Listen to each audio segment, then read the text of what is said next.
The top stories making headlines tonight.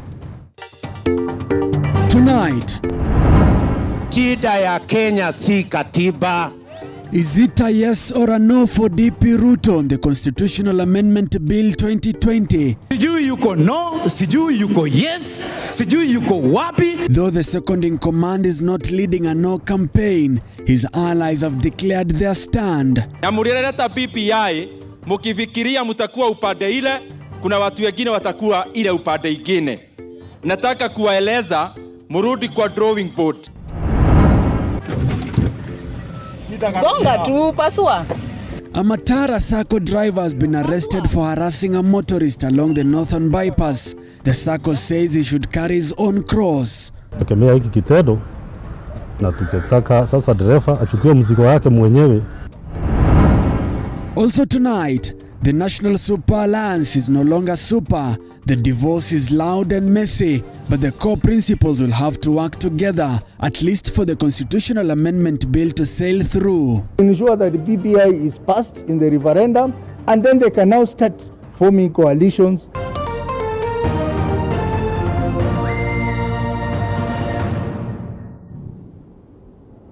Welcome to the broadcast. Mini Mbesa is our sign language interpreter. TV47 weekend begins right now.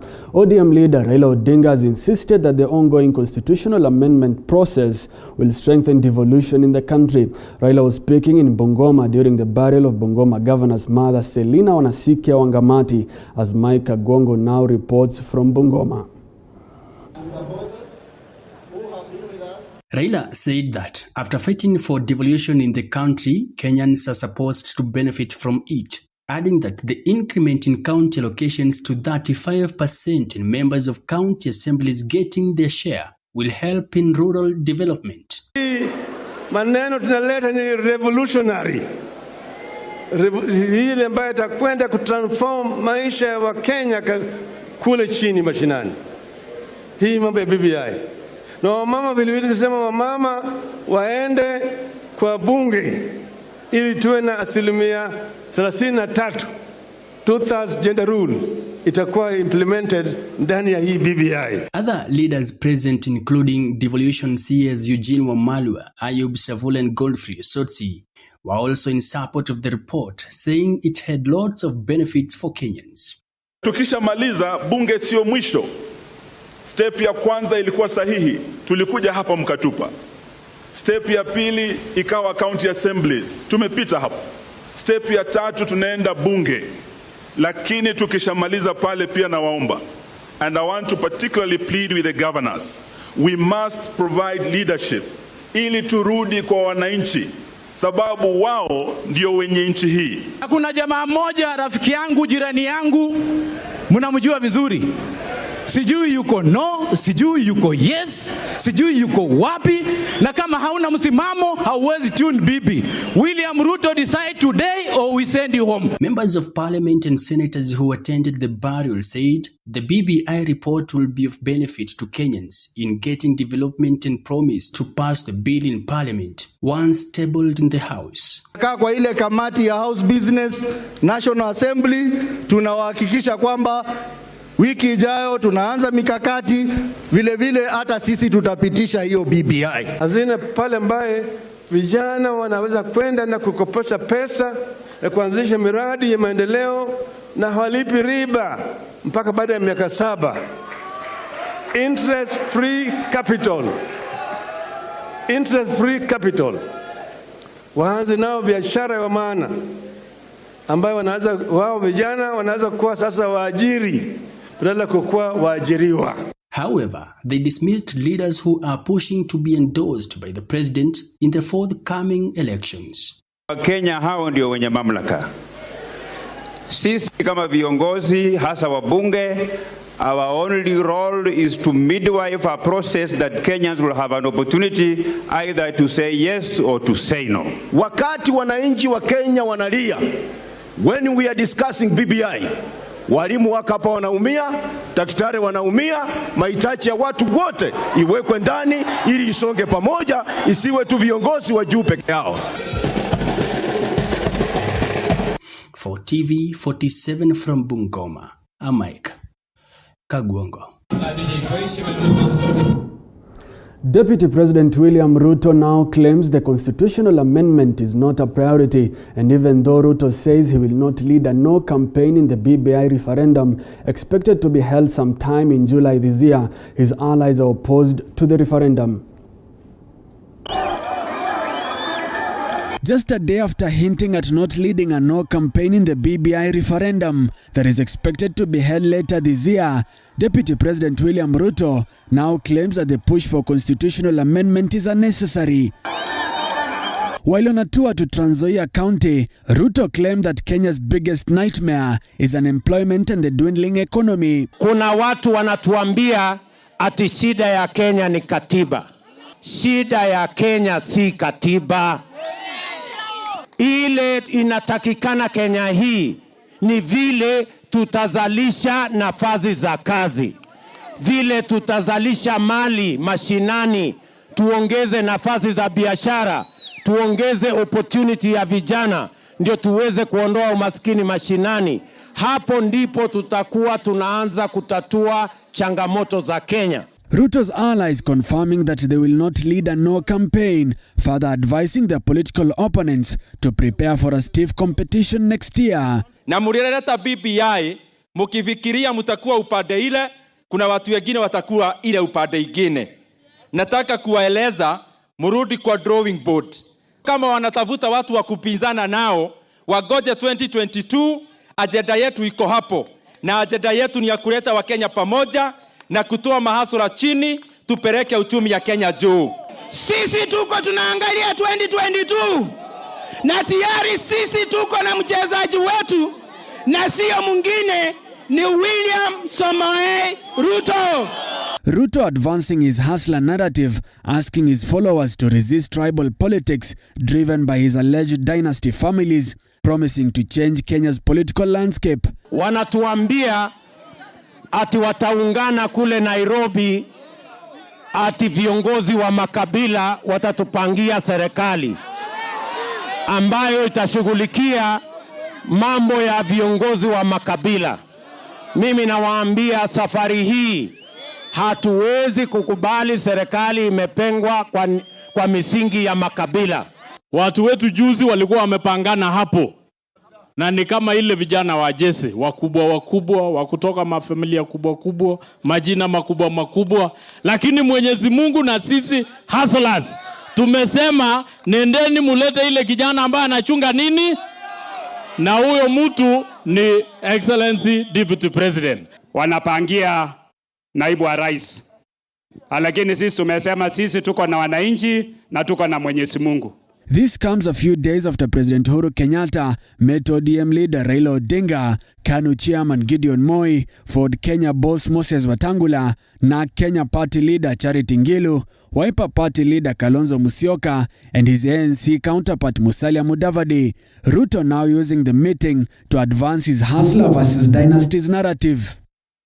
Now, the Orange Democratic Movement, ODM, has withdrawn from 2 ward-level by-elections in Nakuru County and thrown its weight behind Jubilee Party's candidates. ODM MPs Babu Owino, George Aladwa, and the party's Nakuru branch chairman Peter Oleosono joined Jubilee caravan campaigns in London and Hell's Gate wards. While making the announcement, Aladwa said that the party arrived at the decision after internal consultations and with its partner Jubilee. They added that the decision was informed in the spirit of the infamous handshake, which has seen the ruling party, Jubilee Party, work closely with ODM at the national level. Ameniambia nikifika hapa London Ward, niambie watu wa London Ward ya kwamba sisi katika hii ward na katika uchaguzi hatuna candidate ambaye tumeweka. Candidate wetu ameambiwa withdraw, candidate wetu ameambiwa aondoke. Wanachama wetu wa ODM, wafuasi wetu wa hapa London, kura zenyu tarehe 4 ni kwa mheshimiwa Josh wa Jubilee. Tunataka leo tuwaonyeshe na tuseme kwamba tarehe 4 ni Josh wa Jubilee. Aendelee ama asiendelee? Na kueleza na kuasihi kwamba tarehe 4 tusiteleze hata kidogo. Tumesikia Tutiteleze hata kidogo. Kura yote ni ya Josh. Hii kiti hata tukirudi Nairobi, tutamwambia rais wetu na mbaba ya kwamba kiti ya London tumeibemba iko nyumbani. Na bwana rais, leo hii mimi najua vizuri uko na nia nzuri ya Wakenya na utahakikisha ya kwamba Wakenya wa prosper. Tafadhali tuachie hii new constitution 2021, itasaidia watoto wetu. Tunataka kumweleza naibu wa rais, kwa sababu yeye ndiye ako na hiyo gang, aache kujificha, ajitokeze, alidi ile timu inaitwa ya no, ili wakati tutakuwa na referendum tutamshida asubuhi, na wakati tutamshida kwa referendum hiyo maneno ndio pia itakuwa 2022.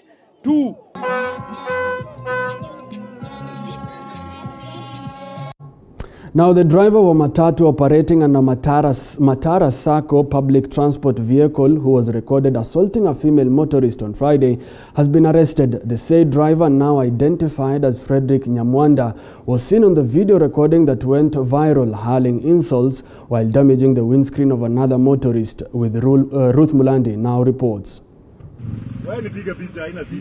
Utaona tusi yote. Utusi yote. This video of a man believed to be a matatu driver, now known as Frederick Nyamwanda, went viral Friday after he was heard and seen insulting and assaulting a female motorist, after which he confidently. The matatu under the Matara Sacco is said to have been plying the Ruaka-Kahawa West route where the incident took place. Officials from the Sacco are said to have worked in partnership with the police and traced Nyamwanda in Thika, where he was on the run. Tukaenda kujaribu kushika huyo kijana, akaponyoka. Akaenda pande ya Thika. Akienda pande ya Thika, hatukulala. Tumeenda kwa Osi Crime Thika. Tukapewa askari. Chairman akaangalia gari na fleet management yetu. Tukaona gari iko inaenda Garissa Road hapo kwa jua kali agent. Tukaenda na askari na tukakasana kabisa, tukashika huyo dereva. Tukaleta hapo station Thika. Officials from the Sacco claim the driver did not report the incident after it happened and only learnt about it on social media. The officials also extended a courtesy to the public to report any future cases or incidents of their drivers at any of their offices. Na tukitaka sasa dereva achukue mzigo wake mwenyewe, sababu hiyo mambo sio kwa upendo wetu, na pia ametukosea. Hata kama amekosea mwenye walikuwa na yeye, pia kwa Sacco ametukosea, na kwa niaba ya wote drivers, conductors, pia management na wenye gari, naomba msamaha. Nyamwanda will be arraigned in court on Monday. Ruth Mulandi, TV47. Now, the Kenya Tobacco Control Alliance, KETCA, strongly opposed the decision by the Ministry of Health to license the sale of nicotine pouches, commonly known as Lift, in the country. According to KETCA, the move by the government is disastrous as the drug, which is now extremely popular among the youth, has adverse effects on the health of its users. Zaina Mohammed with the details. Months after Health CS Mutahi Kagwe banned the sale of nicotine pouches, commonly known as Lift, in the country, last week, Lift manufacturers announced a deal reached between them and the ministry that will allow them to reintroduce the drug into the market under tobacco products. However, the announcement has not been well received in the tobacco world, as the Kenya Tobacco Control Alliance, KETCA, has come out to strongly oppose the decision. We were happy in October last year when the Cabinet Secretary of Health, Mutahi Kagwe, decided to ban the sale of these products due to their fraudulent registration process. However, we are shocked that the ministry has now allowed the tobacco industry to sell these harmful pouches again in Kenya under the condition that they are registered as tobacco products. According to KETCA, the move by the government is disastrous, as the drug, which is now extremely popular among people of young age, has deteriorating effects to the health of the users. Nicotine addiction particularly leaves teenagers with an increasing risk of addiction to other substances such as heroin and cocaine. If you try to quit, the withdrawal symptoms are severe and uncompromising. They include intense craving for nicotine, irritability, frustration or anger, anxiety, depression, difficulty in concentration, and restlessness. The organization is now demanding that the government bans the pouches completely in the country, as it has been done in various parts of the world, such as Uganda, New Zealand, and some European Union countries. We call on the Ministry of Health to immediately revoke this move and uphold the ban on the illegal addictive nicotine pouches. Lift is a nicotine-based drug that is placed by users in the mouth between the lip and the gum to stimulate a feeling of highness. Zainab Mohammed, TV47. Well, TV47 Weekend takes a short commercial break, but we'll be back with more. Remember, you can follow this live broadcast on www.tv47.co.ke.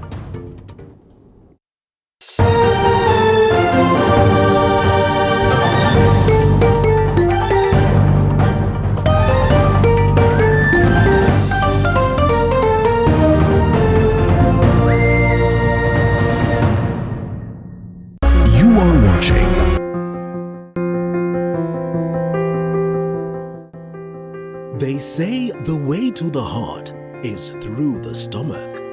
This month of love, Throwdown shares with you those amazing food ideas for that candlelit dinner and picnic date. Learn those dining etiquette and avoid those embarrassing moments every Sunday at 6:30 p.m.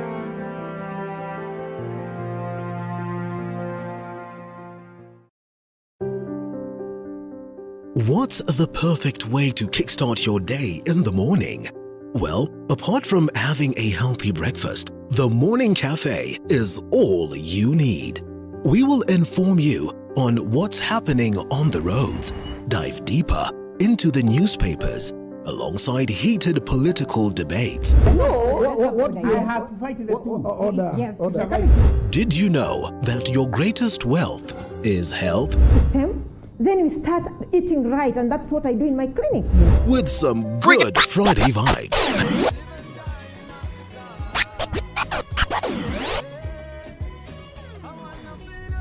The Morning Cafe with Linda Alela, Monday to Friday, from 6 a.m. to 9 a.m. Only on TV47.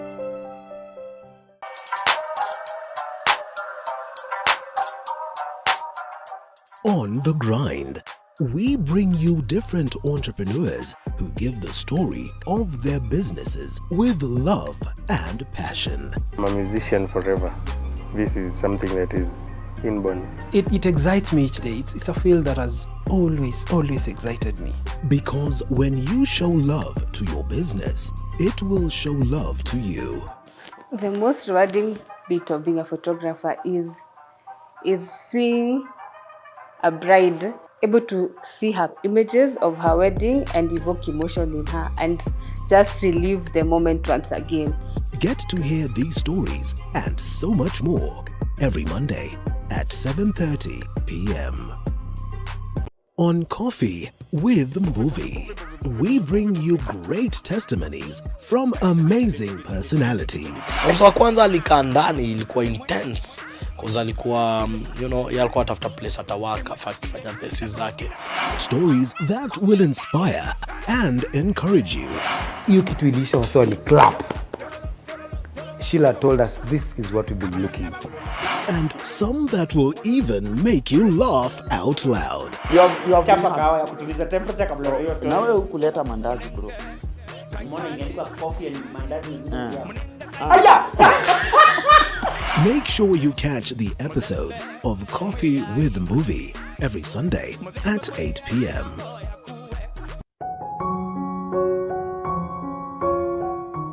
Love is friendship that has caught fire.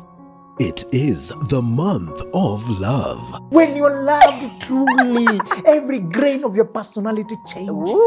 A great time to add more fire to your love life. Why not have a journey before the climax rather than always thinking about the climax? With great insights from our panelists. It ought to start during the day. Ikifika pale jioni, sasa flirting ndio inafika kilele. Yeah, that is when now you go for your beautiful dress. And spice to your relationship. Only on the Garden of Eden. Every Wednesday.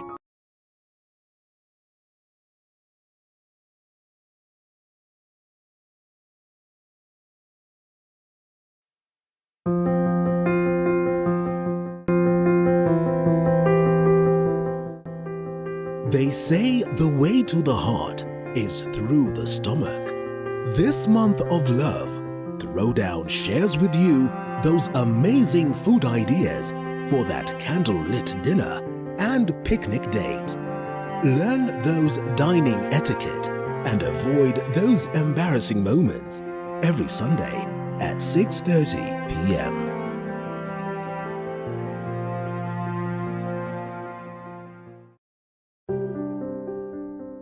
What's the perfect way to kickstart your day in the morning?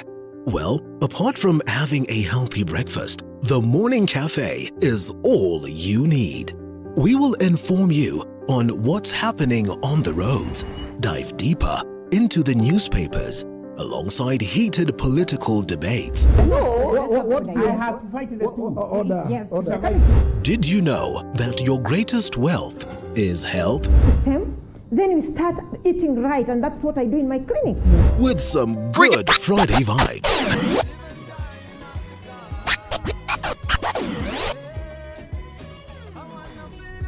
The Morning Cafe with Linda Alela, Monday to Friday, from 6 a.m. to 9 a.m. Only on TV 47.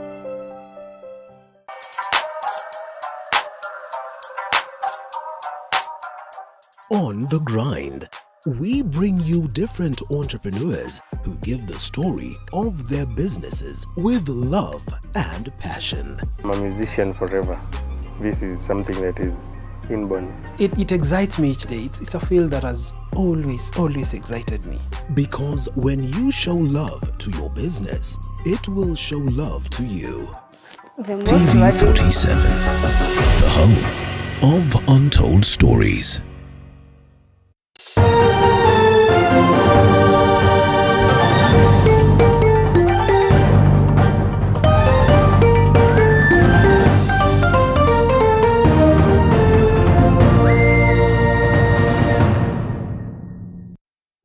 Welcome back. You're watching TV 47 Weekend. Now, thousands of Wajir residents are facing water challenges caused by a culminating drought. Pastoralists are complaining immensely of the prevailing drought that has pillaged livestock and now threatening human survival. And as Isadin Haji reports from Wajir, the county government claims to have spent a quarter of its annual finances for the past 3 years to address water shortage.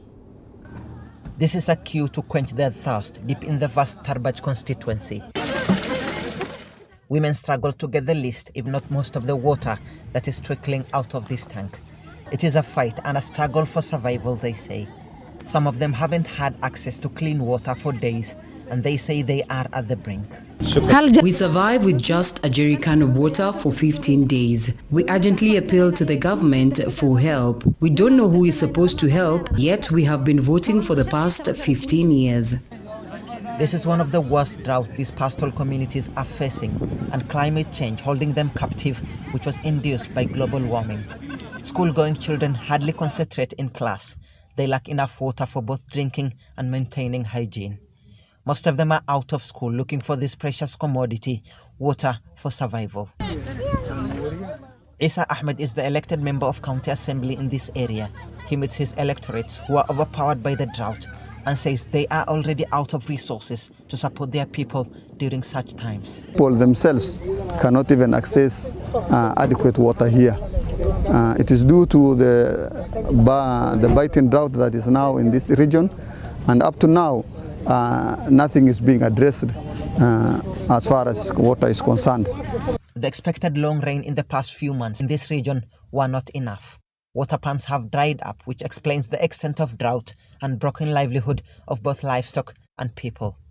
According to Kenya Meteorological Department, rainfall is expected to begin in the 4th week of March in northeastern counties of Kenya. This is a humanitarian crisis. It is a humanitarian crisis. I think we are raising the red flag. We are going to lose life and livelihoods if not addressed. So I am appealing to the United Nations, to the UN bodies who are concerned, the World Food Program, and all these things to come in hand and assist the people of Vargadut Ward. The county government of Wajir claims to have spent about 2.2 billion Kenya shillings to tackle water challenges that grip residents, especially during the drought for the past 3 years. That is about 24% of the county's finances a year. Ironically, some pastoral communities in the county say help hasn't been coming their way and that they drain their own pockets to truck water more than tens of miles away. Most locals claim the water scarcity in the county is getting out of control, with thousands of people affected across the 6 sub-counties. Residents continue to cry for a spring of hope to quench their thirst. Till when that spring sprouts, the situation is expected to worsen. Isidin Haji, TV47, Wajir County. Well, thank you so much, Haji, for that wonderfully done story. Now, President Uhuru Kenyatta has been elected as the new chairperson of the East African Community during the 21st Ordinary Summit of the East African Community Heads of State. Kenyatta, who is set to be sworn in on Monday, has taken over from the outgoing EAC chair, Rwanda President Paul Kagame. David Mudhoka has more details.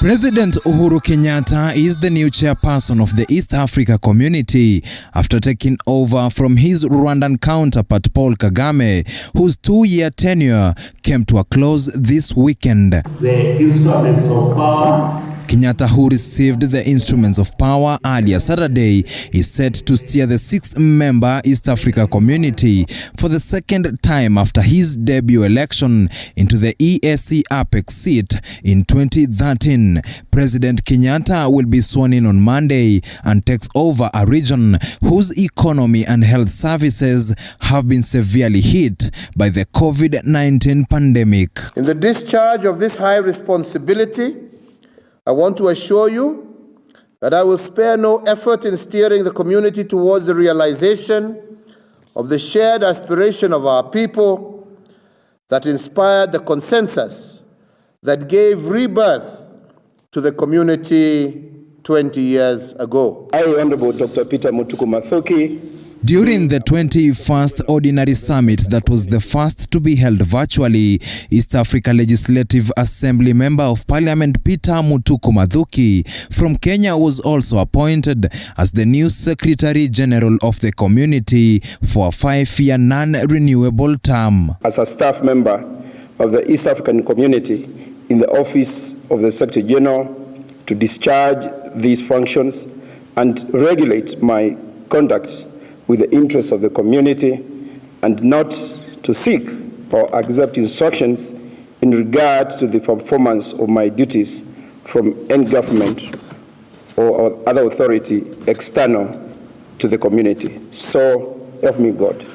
Mutuku's tenure as the new Secretary General will kick off on 25th April and will be replacing Burundi's Liberat Mfumukeko, who took the reins at EAC in April 2016. His entree will comprise of the implementation of the Free Trade Agreement among EAC members, including Kenya, Rwanda, Burundi, Tanzania, Uganda, and South Sudan. Burundi President Evariste Ndayishimiye will be the community's rapporteur. David Mudhoka, TV47. Now, maize farmers in the Rift Valley region have slammed the government for lowering the prices of maize from 2,700 shillings for a 90 kg bag of maize to 2,550 shillings. While addressing the media, the farmers have accused the National Cereals and Produce Board (NCPB) for orchestrating the fall in maize prices that could potentially see them incur losses. While insisting that the move could hamper their trade, the farmers have decried that the prices are way lower than their cost of production. Led by the Director of Farmers in the North Rift region, the farmers also want the cost of farm inputs lowered as they approach another farming season.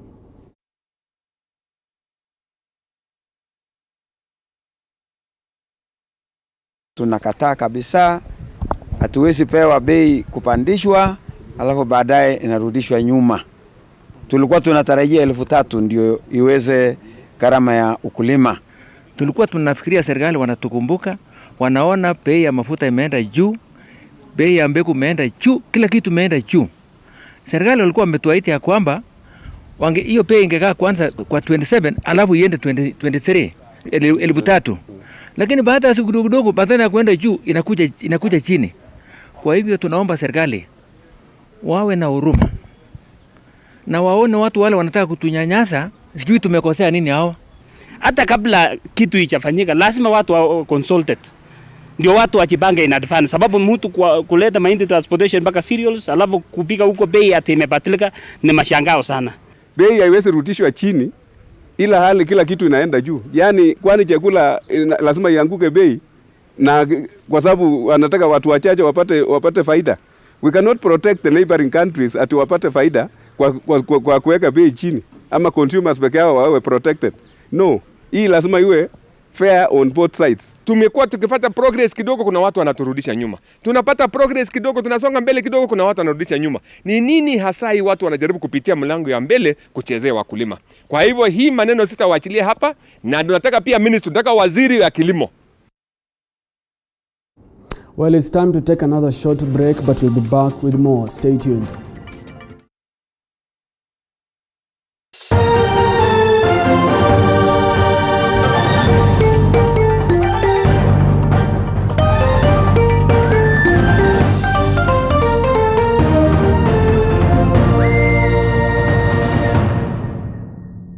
You are watching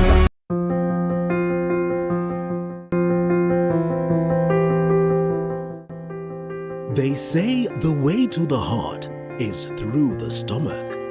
This month of love, Throwdown shares with you those amazing food ideas for that candlelit dinner and picnic date. Learn those dining etiquette and avoid those embarrassing moments every Sunday at 6:30 p.m.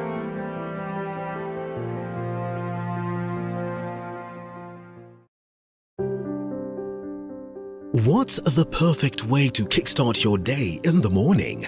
Well, apart from having a healthy breakfast, the morning cafe is all you need.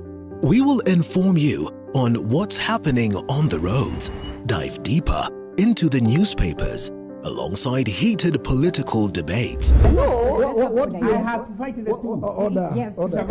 Did you know that your greatest wealth is health? Then we start eating right, and that's what I do in my clinic. With some good Friday vibes.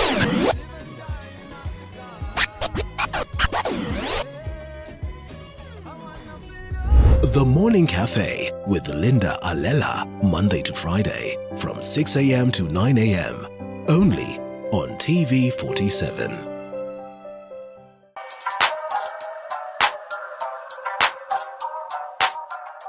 On the grind, we bring you different entrepreneurs who give the story of their businesses with love and passion. I'm a musician forever. This is something that is inborn. It excites me each day. It's a field that has always excited me. Because when you show love to your business, it will show love to you. The most rewarding bit of being a photographer is seeing a bride able to see her images of her wedding and evoke emotion in her and just relive the moment once again. Get to hear these stories and so much more every Monday at 7:30 p.m. On Coffee with Movie, we bring you great testimonies from amazing personalities. So wa kwanza alikaa ndani ilikuwa intense because alikuwa yalikuwa atafuta place atawaka afanye thesis zake. Stories that will inspire and encourage you. Hiyo kitu ilisha waswa ni clap. Sheila told us this is what we've been looking for. And some that will even make you laugh out loud. You have chapa kawa ya kutuliza temperature kabla hiyo story. Na wewe kuleta mandazi bro. Mbona ingeandikwa coffee and mandazi? Aya! Make sure you catch the episodes of Coffee with Movie every Sunday at 8 p.m.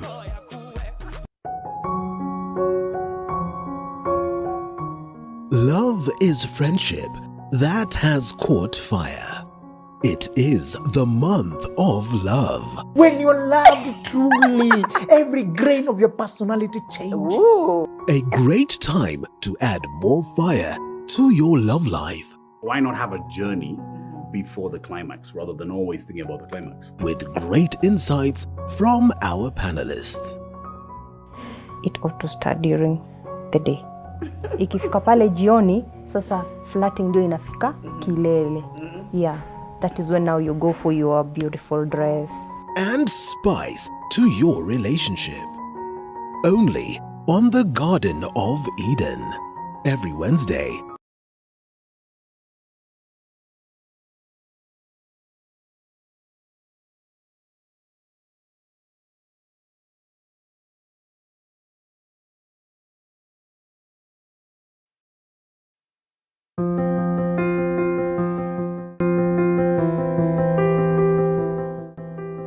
They say the way to the heart is through the stomach. This month of love, Throwdown shares with you those amazing food ideas for that candlelit dinner and picnic date.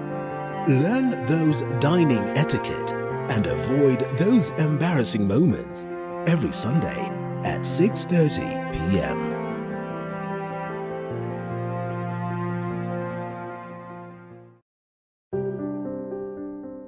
What's the perfect way to kickstart your day in the morning?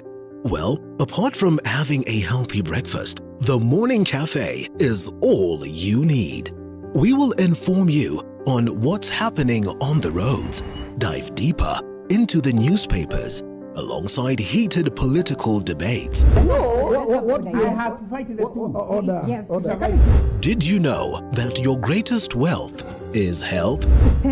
Then we start eating right, and that's what I do in my clinic. You are watching TV 47, the home of untold stories.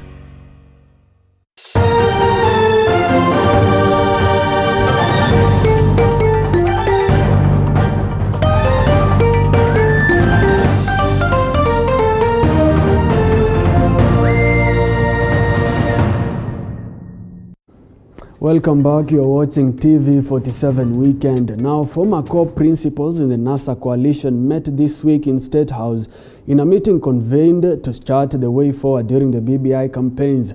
The meeting came in the wake of a heated and bitter exchange of words among the principals and their allies.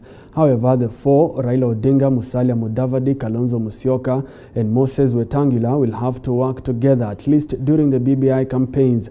Elizabeth Mutuku looks at the messy and noisy divorce that was hopeful of clinching the presidency in 2013 and 2017. Thursday this week, and NASA core principals came face to face in State House, Nairobi, during a meeting which was convened by President Uhuru Kenyatta, craft the BBI roadmap and the role of political party leaders in the constitutional amendments process. The meeting coming in the wake of heated exchange of words between the three and their allies, and after Kalonzo Musyoka, Mudavadi and Wetangula called on Raila to endorse either of them in the 2022 polls, ODM Chairman John Mbadi referred the three, Kalonzo Musyoka, Musalia Mudavadi and Moses Wetangula, as political cowards, a statement that never went well with the three. Mbadi accusing them of failing to stand with Raila at his time of need during his mock swearing in. I told Raila I cannot participate in an illegal oath. However, nilisema you have to convert to look for Uhuru Kenyatta and hold a conversation, dialogue. Is to be honest. Chapter 6 of the Constitution demands on leadership, demands a high level of integrity on the side of leaders. And if you have agreed on something, I think it's time now to own up and do as per the agreements.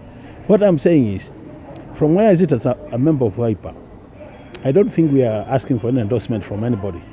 We are just saying, honor your words. The messy NASA divorce has painted a picture of bitter coalition partners after Kalonzo Musyoka, Mudavadi and Wetangula failed to turn up for Raila's mock swearing in at Uhuru Park, Nairobi. The three, in fact, terming the swearing in as illegal and unconstitutional. Sasa ukisema tulikuacha the hour of need, when we delivered the votes, that was the hour of need. The hour of need was not to carry out an illegal oath at Uhuru Park. That was never an hour of need. NASA is there on paper, but NASA died a long time ago. That is not a secret. But on paper it is there because nobody signed to dissolve it.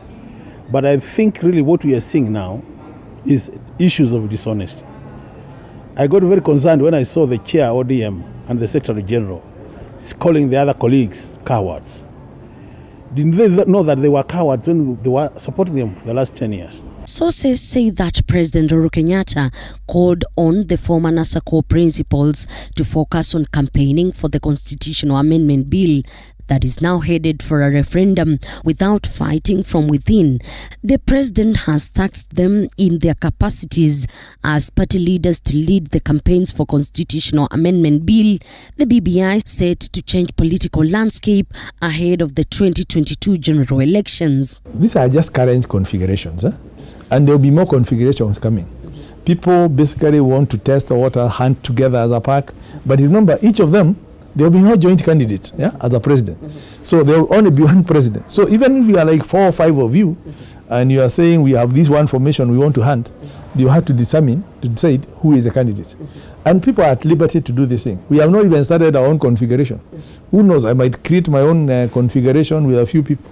The divorce has been muddy and messy in the last few days, with statements from their allies fueling it. In a statement, Kalonzo Musyoka had hit back at Raila Odinga, claiming that he cannot be trusted to lead the country. Kalonzo saying Raila failed to honor his words while in opposition and therefore cannot be trusted as president. Kalonzo adding that if elected, President Raila Odinga could change the constitution to remain in power. The Wiper boss added that Raila negotiated a handshake with President Kenyatta to get trappings of power. ANC boss Musalia Mudavadi, through his spokesman Kibisu Kabatesi, had also hit hard, terming Raila as a political con. Our thoughts are we have supported him 2 times now. And for your information, people who support Kalonzo have fought man to man for Honorable Raila. If you compare the percentage of people who fought for Raila in Kalonzo's region and who fought for him in his own region, the percentage of those who fought for Raila because of Kalonzo is higher. I think the best they can do, and I want to advise them, is to move around the country looking for votes. And stop asking President Uhuru Kenyatta to endorse them or Raila Odinga to endorse them. Raila Odinga has never been the president of this country. And I was part of the process that came up with the NASA agreement. And in the NASA agreement, it is very clear that Raila Odinga was only going to support someone else if he wins the presidency. He never won the presidency. The parties have also rocked in a disagreement on sharing of funds from political parties. Kitty, ODM party, refused to share money received from the political parties' fund to affiliates based on their strength at the polls with the National Super Alliance members. Secretary General Edwin Sifuna said, however, the NASA's ANC, Ford Kenya and Wiper are entitled to funds received on account of presidential votes.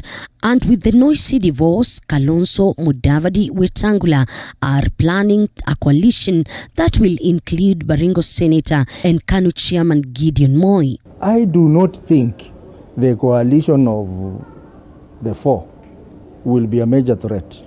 In fact, I want to be honest, the coalition, the best it can do is to push the election into the second round. You remember that our constitution provides that if there is no clear winner, 50 plus 1 in the first round, then the election goes to the second round.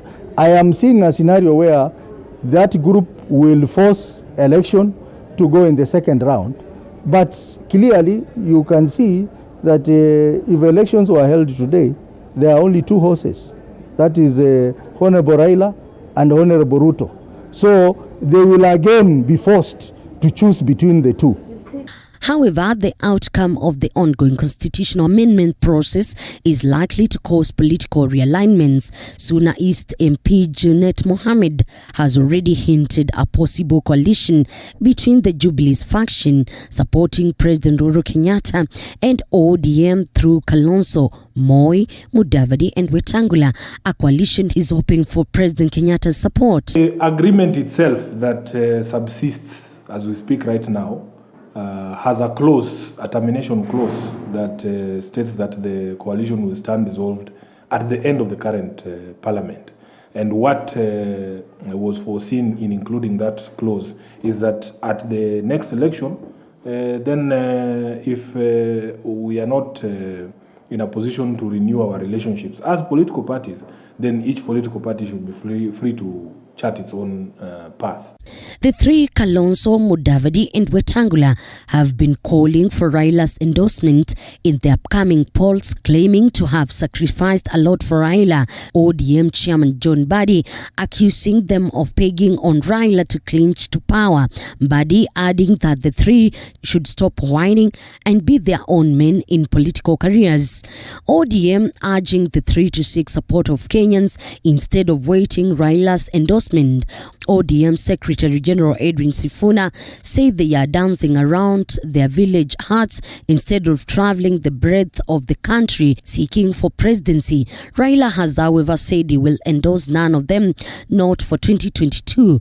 Raila saying that he will announce if he will vie for the 2022 polls after the constitutional amendment process. Hii BBI si mlango ambao Raila anatumia mlango ya dirisha atiangie na State House. Hapana. Raila kitaka kwenda kwa State House, wananchi watampeleka yeye. Realignments and coalitions are, however, expected to be cemented post-BBI. Once we have the BBI passage, and I think that's the first concentration, we are all saying, let's focus first of all on BBI. By June, it's out of the way. Now, BBI creates positions. So some reconfigurations will now be based on those new positions created by BBI. Currently, people can only be configuring for two positions, president and deputy. Yeah, but when it changes, the BBI passes, you can be sure you will see totally different configurations. Mudavadi, Wetangula and Kalonzo Musyoka in 2013, their alliance with ODM Raila Odinga through their political vehicle, the Coalition for Reforms and Democracy Code, garnered at least 5.3 million votes, accounting for the 44% of the votes cast. In 2017, under their new outfit, the National Super Alliance, NASA Coalition, the four tried their shot at the presidency again, this time managing whooping at least 6.7 million votes. Elizabeth Mutuko, TV 47 Nairobi. Well, trust, mistrust and betrayal. Thank you so much, our political affairs reporter Elizabeth Mutuku, for that analysis. Now, the Kenya Pharmaceutical Association has rejected the proposed Pharmacy and Poisons Amendment Bill 2021 that was published on the 15th of January this year. Addressing the media in Kisumu, officials from the association called on its members to reject the bill in its current form in totality, citing that it threatens the implementation of the universal health coverage and is not only inconsistent but also conflicting with other provisions in the Constitution. They have urged members of Parliament from both houses to safeguard the interest of the public by rejecting the bill. From the remote part of this country, we'll be forced to travel over 50 kilometers to seek for a prescription for pain medication such as Panadol for a toothache, which is currently available over the counter in a nearby pharmacy. This will bring more pain, suffering, and added costs to the healthcare of the common mwananchi. And this is another punitive bill sponsored by the state, which would require that even a lawyer would be regulating the practice of medical practitioners. I think this is wrong and should be rejected.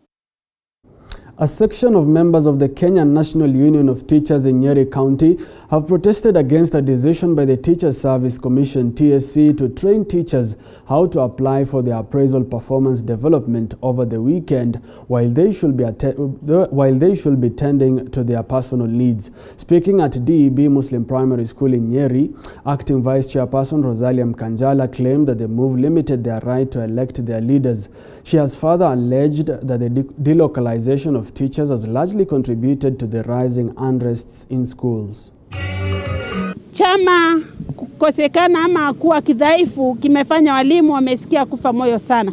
Teachers, most of them are complaining. The marriages have gone down because of delocalization. It is one of the things which needs to be looked at and be considered so that families do not continue breaking. We want to have children who are brought up in good families. Today people are complaining that schools are being banned by students.